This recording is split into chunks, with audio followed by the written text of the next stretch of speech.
Hello, everybody, and welcome again to Procrastinator's Pit Stop. We have another amazing guest for you today. We have Kyle Smith with us today. Kyle is a clarity consultant and the developer of neuro-linguistic somatic experience. That's a mouthful, NSLE for short. A holistic approach combining storywork and breathwork to help clients achieve clarity and fulfillment. With a mission to defeat the victim mentality, he empowers coaches, leaders, and influencers to transform negative narratives, optimize mental well-being, and unlock their full potential. Kyle, welcome to the show. Thank you very much for having me, dude. I'm very happy to be here. And we're definitely happy to have you as well. We're going to dive into a couple of really interesting paradigms right now. But before we do that, we do like to have an icebreaker on this show. And the question for you today is, which cartoon character do you resonate with the most and why? Oh, okay. Let me breathe into this one. Okay. I have a before and after. I have an A and B for this answer. I can say for a long duration of time, I actually thought of myself more as a Batman.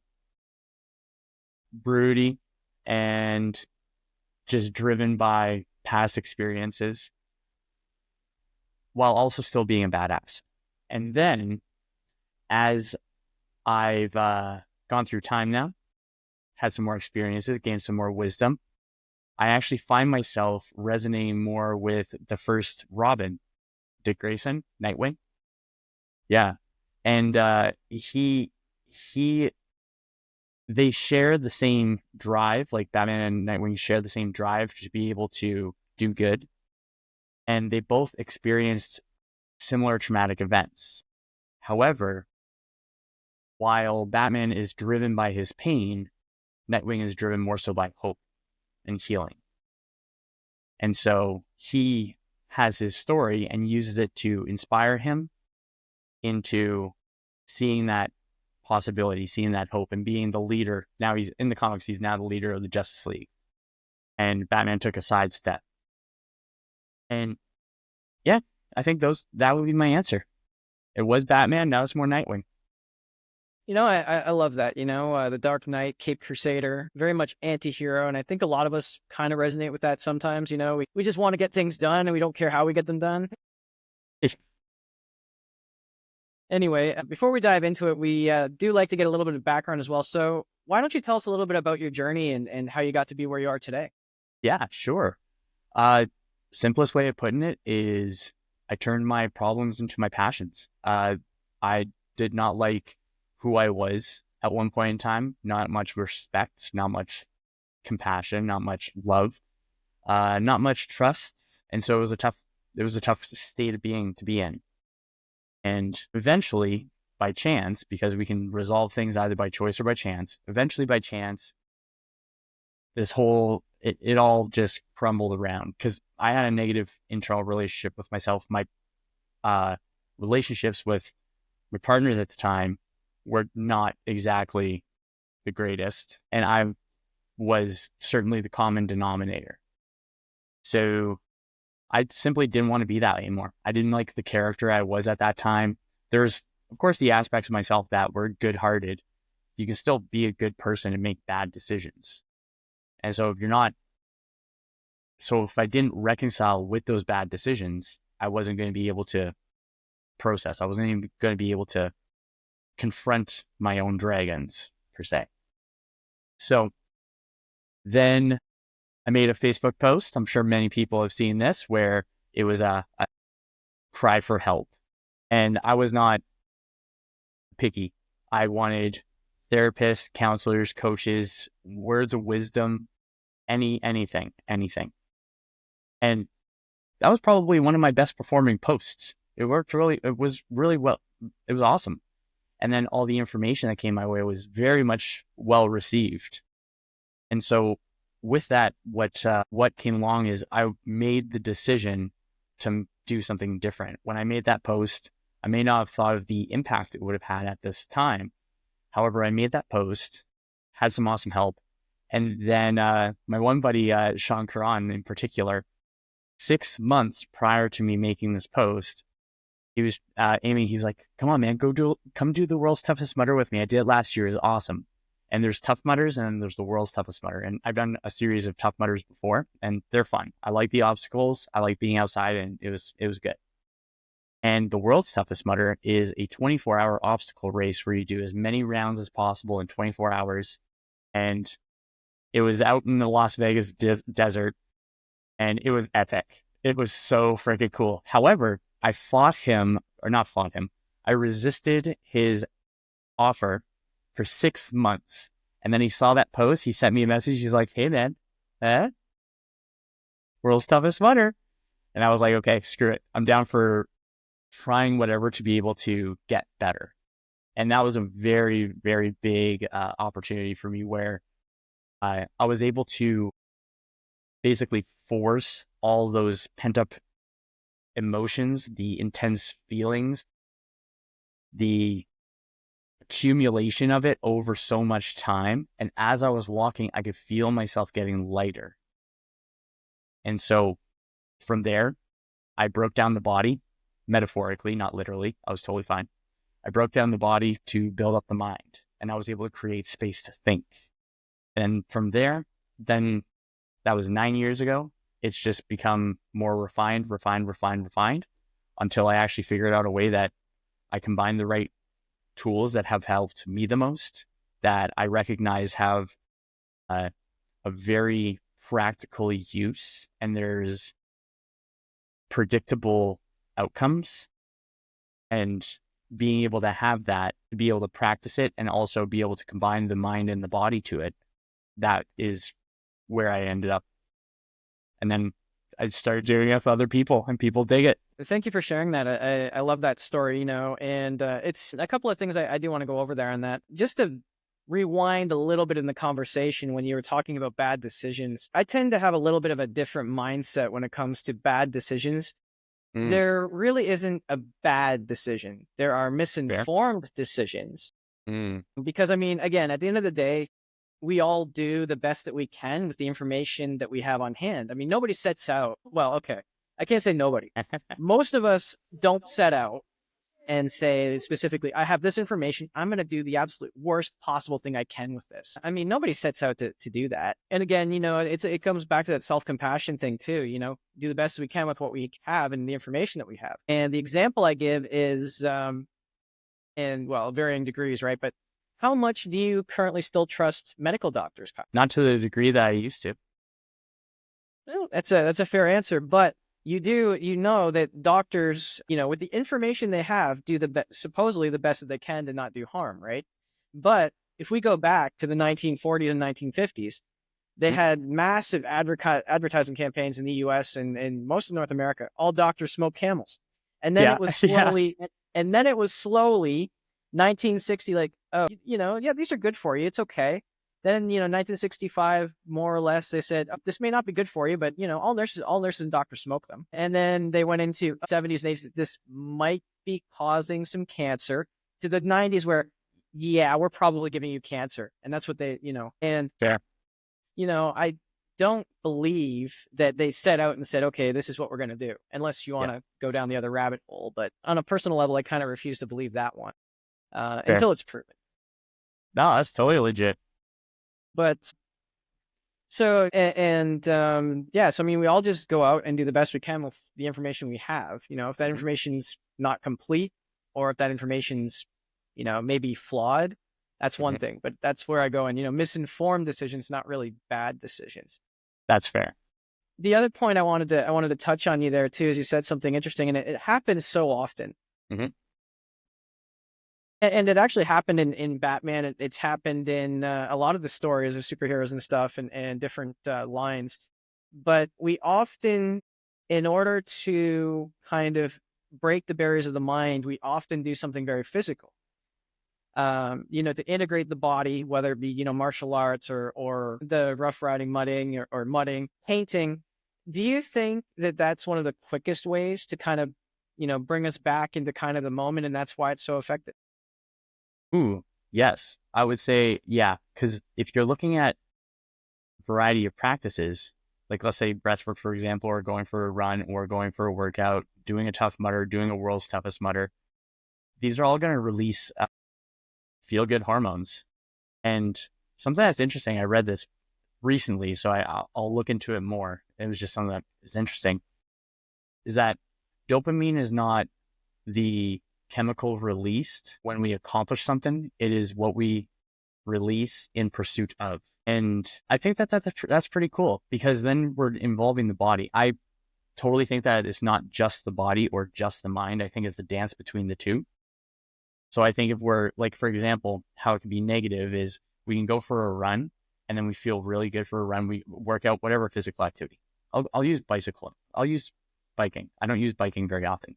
We can go biking and then we're crushing it. We feel good doing it. However, we're still not going into the stuff that's in our head. And so once that feeling and that euphoria of doing the physical activity goes around, it's still lingering. And then when I bike ride more, I feel my emotions less. And then you have someone going from long distance bike riding to being in their living room watching TV, which if they're training for something, that's totally legit. I've seen people do that. However, that's just an increase of trying to maintain that dopamine level to avoid what's going on between the ears. It's similar to, let's say, for the opposite end, where it'd be coaching without practice or therapy without practice. Because I define bad therapy, because there's good therapy and bad. And I define bad therapy as the symptoms progress or get worse, or new symptoms arise.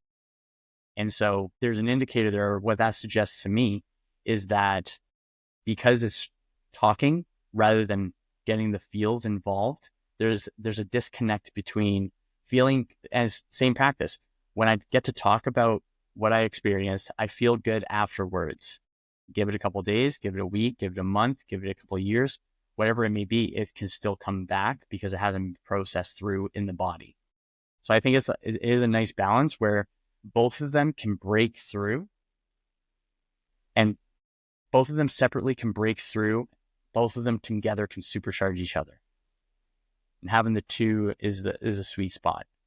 And I totally think like we're like years of freaking us doing physical activity and like in a variety of different ways.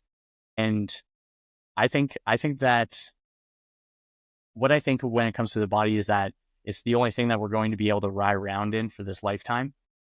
So we can take care of it, and then we feel good when we take care of it. And then that also goes into our mind and how we see ourselves and how we perceive ourselves. Yeah, I like that. I like that for sure. And you're right about processing things, which is fun, because I call it fun. Just I think it's because fun too. Honestly, I'm with you, bro. because you think that maybe you're healed and you're past something, right? And then you don't actually realize that it's still affecting your behaviors in a lot of ways, and it actually gets to be like it gets to be on like a physical level, and just seeing that connection is just really really interesting sometimes. Totally. Yeah, man. It's an interesting connection. It's an interesting dance. We're flowing with words, and we can be mindless about the words. We can be mindless about our intentions. We cannot think of what I want to get out of doing this practice. And then we're indecisive. We're just looking around. We're overwhelmed by all these decisions. So we choose to make no decision, which to me is similar to you get up, one tire goes flat in your car, and then you get out of the car, and instead of changing the one tire, you actually slash your other three. And so it's like, it's cool that we have this world, this opportunity, this time to be able to practice things. It's awesome. Yeah, just swinging the conversation back a little bit there, talking about practice of things. What is procrastination for you, Kyle, and how do you define? I define procrastination. I got this. I define procrastination as the active participation in preventing progress. Yeah. It's also known as a synonym to procrastination is self-sabotage. And I'll also say, because I have two different types of procrastination, because there is productive procrastination, and then there's practice of preventing goals procrastination. And productive procrastination would be, for example, my day today has a couple interviews, and I have about an hour in between each one. In between that hour, for example, first one, then I had 15 minutes. So I played a chess game because I'm just practicing my chess. It's a skill that I want to just get better at, and I find it a lot of fun. And then I had another podcast, and then I had a break, and I did some breath work, and I put the laundry into the thing. So although I could still be at the computer doing things like as work, I'm integrating both what is on my list of things to get done while still getting my highest priority tasks done, which the highest priority task is having conversations. So what I do in between that is going to be taking care of like household chores or grabbing coffee, doing breath work, playing a little guitar, and that could all be perceived as procrastination because I could still use that time for something useful, quotey fingers. However, it's like for starters, this doesn't feel like work because I love conversations, but it's like a work recharge, work recharge, work recharge, or discharge, recharge, discharge, recharge, discharge energy, recharge energy, discharge energy, recharge energy. So yeah. However, I will say that too much procrastination can also lead to anxiety cost. And anxiety cost is the anxiety you feel in between the point of making the decision to do the thing and when you actually finish the task. So how long does someone want to exist in that realm? I like that. With that in mind, what would you say is your secret sauce for beating procrastination? Keeping my word. Yeah. It's keeping the promises that I've made to myself. And there's going to be some moments or some days where I get more done than less. However, if I zoom out and if I look at the last 100 days, I accomplished quite a bit in the last 100 days. And so, yeah, that's how I would flow with that one. I'd like to dig into that for just a moment, though, Sure. because there's a couple of different facets to that. There's not promising enough, but then there's also promising too much. So how do you kind of balance that? Because you do have to be clear on what your capabilities are. Mhm. And then you also have to be, but you have to be like 100% brutally honest with yourself. How likely is it that I'm actually going to do that? Because what happens, and I'm sure that you know this if you've gone through the neuro-linguistics, when we use certain words like, promise, but then, over time that can mean different things to different people. And if you've always had them broken, then if you promise that to yourself, you're just kind of getting this negative kind of almost like Feedback the loop. victim card again, right? Kind of like that word try, I'm going to try to do it. Well, okay. Be honest with yourself. How many times have you used that word, or has that word been used with you and it just hasn't happened? Ooh, something that's a couple things that popped up as you were talking. Going from, okay, I'll go with a personal story on this one, and then I can write down the second point. So the first thing that I think is important when it comes to actually organizing, like setting our expectations, which is what I wrote down, setting our expectations is having truly desiring the outcome, but it starts with the decision to do so. So I don't think that the stuff in between where we start and where we end, if it's indecisive and it's unclear, then it's just going to be easier to procrastinate. So it's a procrastination trigger is indecision. Ooh, that sounds cool. And so then with that, if we truly want to make the decision and we feel it in like our head and our heart and our intuition that we want to do it and we don't do it, then we're going to feel like crap. So that's not going to help us out. And then when we make that decision, then I believe the rest of it becomes a lot easier. So an example with this is when was it? 2021, I believe now. 2021. And before this, I'll say that it was on a high. Like I was feeling good. I wasn't in like a dark spot. We did my lady and I, we did a month road trip with my parents all through the Gulf of Mexico, and it was freaking sick. My parents like to party. And so we were partying. It was Christmas time. It was Bailey's in every coffee. It was awesome. So I came back. I had one day where I did not have any alcohol. One day. And then it was New Year's. So we had a New Year's party. And I remember it, even though it was wasty pants, I remember vividly making the decision, like, I'm going to take 30-day rest. I just wanted to take a break. So I made the decision to take a break, and I knew like in that moment. So and then at midnight, I switched to a water. So I started drinking water right at midnight. So I implemented quickly. From there, then it was feeling good, and I had a thing to do. So I wasn't as inspired to go back towards going to a bar and having drinks. I was just doing things to work on stuff that I wanted to work on, and I was enjoying working on it. And then I went 100 days. I ended up going 100 days. And then the year before, I had it on my bucket list where I wanted to do a year no alcohol, because prior to this, it was 18 to basically 31 where I was consuming alcohol. I had one stint in that period of time where I went 90 days no alcohol, maybe 1 or 2 days somewhere. And it was habitual. I wouldn't consider myself an addict because I don't think of myself as an addict. It was certainly habitual, and made the decision, which to decide, Latin decadere, means to kill off. So you kill off one decision to pursue another decision. I just decided to kill off drinking. And so did the whole year. And in this year, in the first year, I found what it was about alcohol that I like. And it's the burning sensation. I got my tattoo done, and then my tattoo artist was like shaving off the arm, put the alcohol on. And it was like the sharks in Finding Nemo that are trying not to eat meat, and then they smell the blood and their pupils freaking dilate. I smelled it and I felt a shiver down my spine. And I was like, that's what it is. So anyways, went the year, kept on going. Now I'm almost 3 years, and I have no desire to drink. I don't feel the social obligation to drink, because I'll drink a non-alcoholic beer and won't have an issue with it. I'm more of a cannabis person. I have cannabis plants right next to me that I'm growing.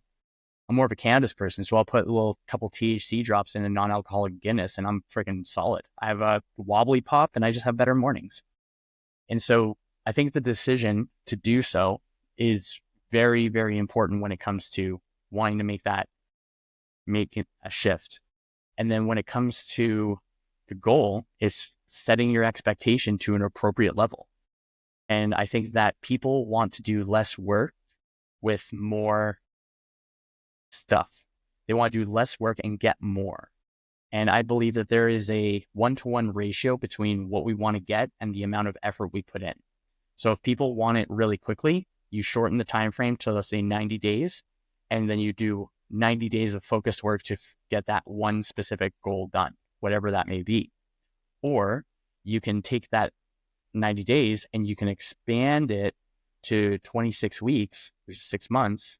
And suddenly there's a lot less of a high intensity cap. And so really it's like, and then you can take it even longer, because I'm really big with long time horizons. If I create a goal, I start with a 10-year marker. And I start with 10 years because it's unlikely for me not to accomplish something in 10 years if I'm working 10 years to get it. And so as more information is coming up, that timeline, my estimation, can decrease. So I've decreased things from, for example, podcasts. I have a goal of hitting 100 by January 11th, and it's November 28th now. I'm at 87 scheduled calls, and this goal started October 10th. And so my goal has decreased because the new information has come up, and then there's some things that are more challenging, some things that are easier, and then just be able to pivot the expectations to be in line with the type of journey someone wants to take, whether it's short and intense or 10 years and really chill, or a sweet spot in between.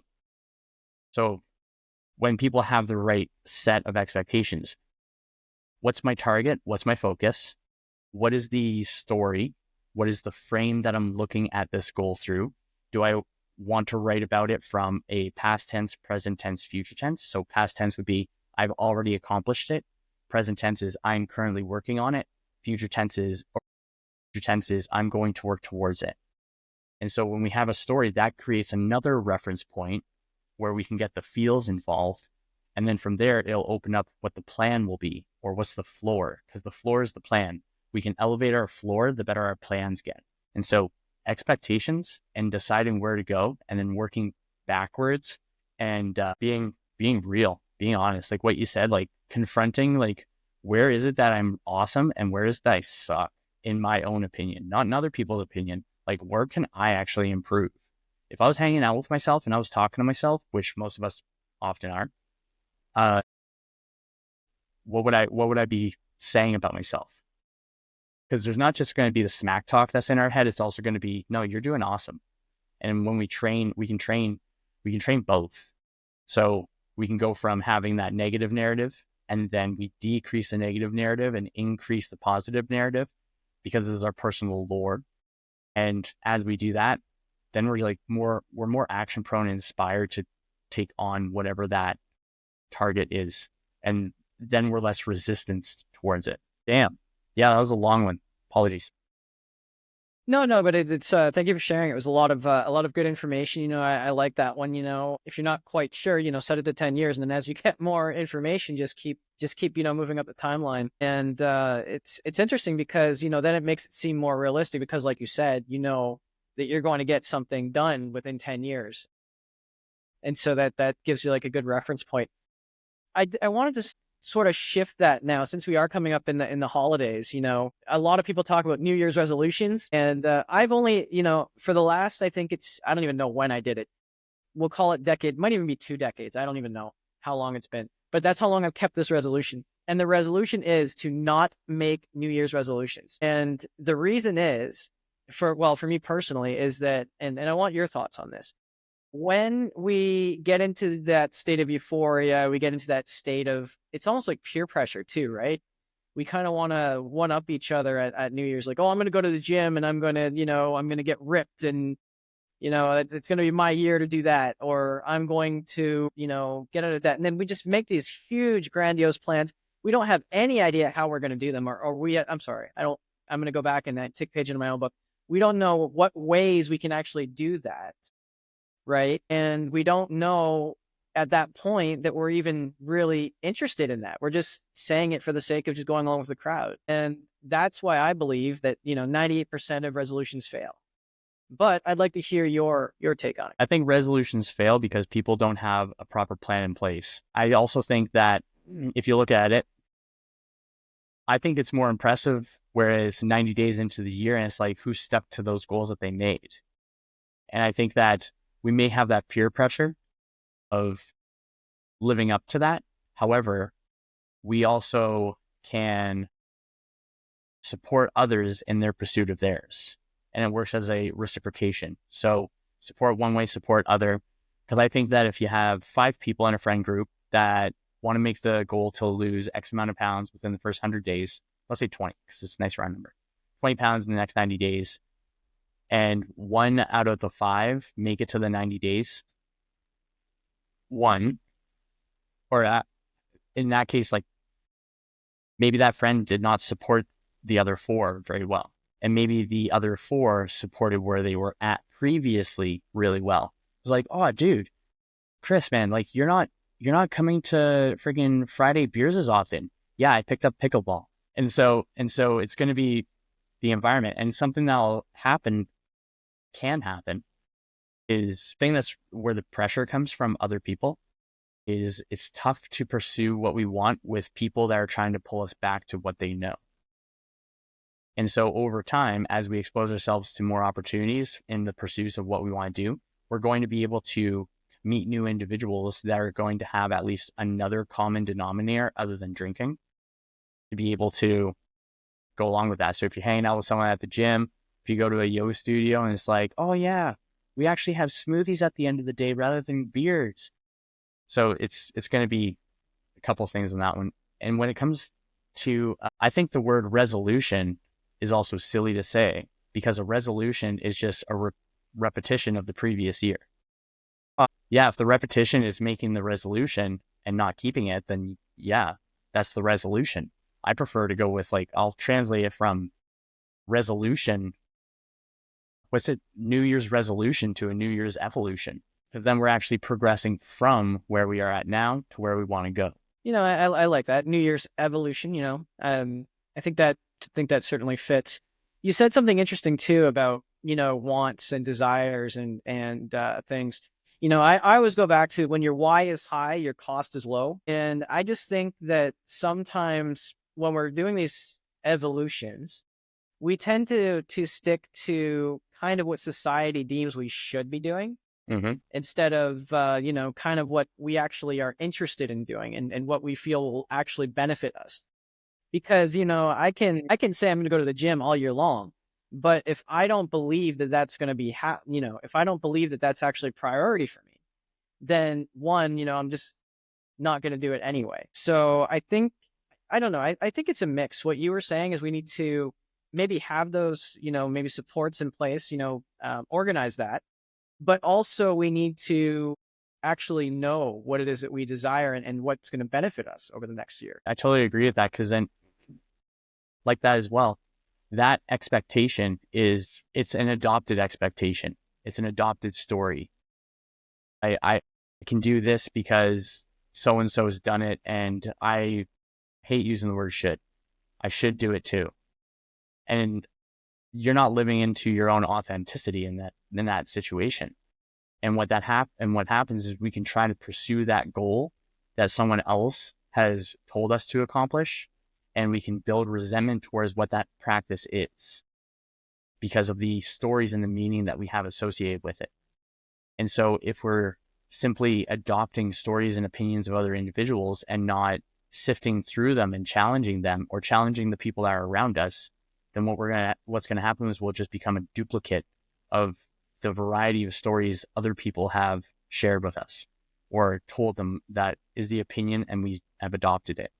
And when we become that duplicate, it's harder to find ourselves because we're putting so many other people's stories on top of us. That's why I think it's more of a decluttering process to figure out who you are, because it's not going out and searching, it's going in and unveiling.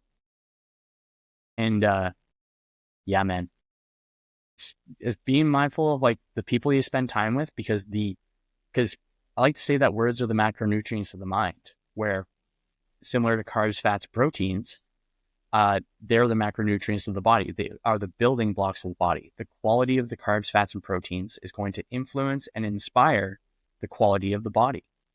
And words being the ethereal macronutrients, if we're feeding ourselves or listening to or consuming good quality words, we're going to have good quality thoughts. If we're consuming shit words, we're going to have shit thoughts. And so when we're mindful of that, our word consumption and our story consumption, rather than our story growth and expansion and creation, yeah, can be dangerous. No, I like that. And I like to give when I talk about this, what you want and what you desire and, not giving the societal pressures, I often give a very physical example, just in advertising in general. So when I was 8 years old, I really wanted this really cool, Beetlejuice car because it was on TV. It's like, you're going to be happy if you have this. So the kids looked happy. They're playing with it. And this goes for just about every present I can think of when you're kids, right? And I don't think that many people have really caught on to this yet, or it's one of those lies we like to tell ourselves. Because I got that car and I played with it for like 10 minutes. I'm like, this doesn't make me happy. Why did I want this? Fair. And it's true.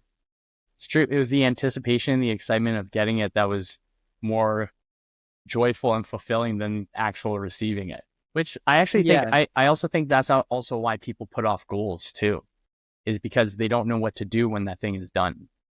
It's like, yeah, it's like dog chasing a car. What's the dog going to do after the car is caught? So I think that's what prevents people from doing a quick turnover of goals, because we can accomplish a lot of goals in our lifetime if we have the right systems and headspace. Easy. Like it's never been easier in human history that we understand or know of to this point in time. Like we got so many things at our disposal that we can get things done real quick. And if we step out of our way, then we get it. However, yeah. So just going to put you on the spot a little bit then. What would you think would be your evolution for next year? My evolution for next year is accelerating my turnover of goals. Yeah. So what I was saying there was very much a projection that was a reflection. And so I've been able to get a solid chunk of pretty heavy duty goals done in short periods of time. So I know I have the capacity to do it. So I have a capacity zone, a capability zone to be able to do the things I want to do. And then it's the excitement behind stepping out of my comfort zone that I'm really aiming for, because I have enough evidence to say I can get things done in a short period of time. Now my evidence is how many things can I get done with quality over the duration of a short time. So that's where my evolution is pointing towards in this moment. Yeah, I like that. They always say the saying is get comfortable being uncomfortable, because that's the only place that we grow. And unfortunately for human beings, or fortunately, I don't know how you want to look at it. We don't tend to really move or make changes unless we're uncomfortable, because we're creatures of comfort and habit. And we'll sink into the couch and we'll just say, I'm good right here. But if you put a leak in the roof, or you break a window or something, so that the elements start getting into the room, then you get up and you're like, oh, okay, I guess I better do something about this. I'll counter that, and I'll actually say that we are also in a comfort crisis, where because we are. So this is from a Comfort Crisis and book Scarcity Brain. Both of them are by Michael Easter. And putting the ideas together, we're in a comfort crisis with a scarcity brain. So we have an evolutionary mismatch between our programming, which says resources equals survival. More stuff means I'm going to live longer. However, in this present environment, we have easy access to a lot of stuff. And so it's no longer a requirement for our survival because our base needs are met. So just above the house falling apart is a sweet spot where we're in purgatory, just above that messed up house, just below the house that we want. And so if we're in a comfort crisis and we have a scarcity mind, and we have all the things that we can at our disposal, where we can eat fruits from all over the world all year round. And actually, this is an interesting one. I was listening to a podcast, and it was about Alexander the Great. I love the title of the podcast. It's called How to Take Over the World. It's awesome. And reason that is theorized that Alexander the Great wanted to continue his campaign towards the east is because he got the opportunity to try a variety of different foods and cuisines and experiences. We don't need to conquer things to do that now. We can just do it. And so I don't think it's a physical survival, it's a conceptual survival. So we have all of our base requirements met. Now we have time to think. And if we don't impose our own order in our mind, we're going to veer towards psychic entropy. We're going to veer towards chaos. We're going to veer towards stagnation. So we have to impose order in the mind, keep those promises to ourselves in order to do the things we want to do, because the foundation is already set. We are able to build. And it's already good. The foundation doesn't need to be swept for the 1,000th time today. Put something on it.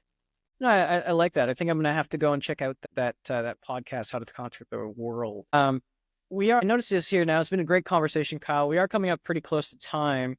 Do you think that there's anything I should have asked I didn't ask today, or anything that we should have covered that we didn't cover today? Dan, that's a good question. I like that. Okay, let me really think about this one, so I want to make sure. Nothing's popping up to my mind so far. Actually, you know what? No, nope. We're good. What was the hesitation there? It was going through my checklist. I was like, okay, let's go through the conversation. No, we hit some really cool points. Let's see. I can do a little snippet about what my practice is. I can do that. That's what I'll do. So practice I do is I develop neuro-linguistic somatic experience, breaking it down, neuro, meaning of the mind, and mindset. I define mindset as the stories we tell ourselves about ourselves, or our opinion of ourselves. And this practice is an outcomes-focused practice, not a problems-focused practice. Just to start with that. And then neuro also takes in the nerves, the nervous system, where we hold the emotions, where we transmit energy and information so that we can move our fingers and stuff. Then from there, going into the L, linguistics, that's the things that we say, think, write, and also how we breathe, because the breath is the language of the body. So for the first three, like I already mentioned that the words are the ethereal macronutrients in the mind. Words are also magic. We spell them together and they create stories, and it influences our reality. So a fun one on this one is think of the word abracadabra. And abracadabra in Aramaic, Jesus' language for a reference point in time, translated to English is with my words I create, with my words I influence. So the words we speak are of great influence on the reality we experience. So that's why we're going up to the stories and the words. Breathing being the language of the body. When you're breathing high and tight, you're good to fight, low and slow, good to flow. And then we use the breath to be able to recognize when we're in a high upregulated state, downregulated state, and being able to adjust it. So then we're using the breath to be able to go from a thermometer where we're reacting to the internal external stimuli to a thermostat where we're adjusting our internal temperature to our liking, our Goldilocks zone. And then that goes into the somatic, and that's of the body, soma. And that is not only the physical body, it is also the emotional body. So the physical body is a passive process where a lot of its function does not require us to get involved. Heart beating, for example, autonomic nervous system, digestion, stuff like that. It's also time bound. So if we cut our finger, it's going to heal over time. The emotional body is timeless. We have an expectation, or there's a story where there's an expectation that time heals all wounds. That is incorrect. If you haven't gone into the emotional body and actively participated in the processing of these unmetabolized emotions, time's not going to heal it. It's timeless. That's why you can have an experience when you're 5 and feel it when you're 50. And if you don't do anything about it. So then it's having these two, the physical body, the emotional body, and also the mind, might as well put it into a trifecta, getting these to work as a dance together to be able to create an experience. And the experience is something that's really cool, is there's a lot of aha moments early on. And that's one of my intentions, is to collect as many aha moments as possible, because these are pattern interrupts in the mind. And when we have that pattern interrupt, we can decrease resistance to make us action prone towards doing the things. And this particular practice works with folks that want to get unstuck and celebrate their wins and progress and want to create goals and set targets that they want to accomplish in less time while being inspired and action prone to do it. And overall, it's the mindset gym for mental fitness. And that's my real quick rundown of what the practice looks like. Oh, awesome. Or the principles. Oh, awesome. Well, thank you for sharing that, Kyle. And just before we go, what is the best way for our audience, our listeners, to reach out to you if they have questions or they want to know more? clarityconsultant.ca. That's one. And then if they want to have a conversation, Instagram is my fastest response time. And my social handle on any social media platform is Dapper Dude Kyle, DapperDudeKyle. And yeah, let's have a conversation. I'd love to share with folks any knowledge that can help them out. I'll support them how I can. Excellent. Well, once again, Kyle, thank you for being on the show. It was a lovely conversation. Very, very insightful, very intriguing. And to all our listeners, thank you for tuning in once again. And just, remember, reach out to Kyle if you have any questions. Maybe get some clarity, work on your own story, your own narrative. And just remember, if you can't find that motivation or inspiration for yourself today, maybe just try and be that motivation or inspiration for someone else. And we'll see you again next time.